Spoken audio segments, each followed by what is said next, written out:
Side में Gujarat state સ્પર્ધામાં ભરૂચના શૂટરોનો મેડલોનો વરસાદ। તાજેતરમાં અમદાવાદ ખાતે રમાયેલ 60મી ગુજરાત સ્ટેટ શૂટિંગ સ્પર્ધામાં ભરૂચના શૂટરોને 24 medal, Ajay Panchal 1 gold, Dhanvir Rathod 4 gold, Harishri Vyas 1 gold,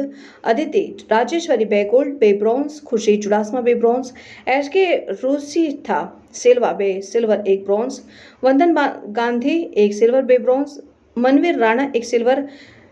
रुद्राए 1 silver 2 bronze, Pranav Joshi 1 silver, Minalba Vaghela 1 gold, coach Mittal गोहिलना कोचिंग અને અજય પંચાલના માર્ગદર્શન હેઠળ અમદાવાદ ખાતે આયોજિત ગુજરાત સ્ટેટ રાઇફલ એસોસિએશન દ્વારા આયોજિત 60મી ગુજરાત સ્ટેટ શૂટિંગ ચેમ્પિયનશિપ 2024માં ભાગ લઈ કુલ 24 મેડલ હાંસલ કરવા ભરૂચ જિલ્લાના તમામ શૂટરોને અભિનંદન પાઠવી સંસ્થાના પ્રમુખ અરુણસિંહ રાણા સાહેબે બધા શૂટરનું સન્માન કર્યું। તમામ હવે પ્રી નેશનલ અને નેશનલ ટુર્નામેન્ટમાં ગુજરાતનું પ્રતિનિધિત્વ કરશે। રિપોર્ટર રવિ સૈયદ, તહેલકા ન્યૂઝ, ભરૂચ।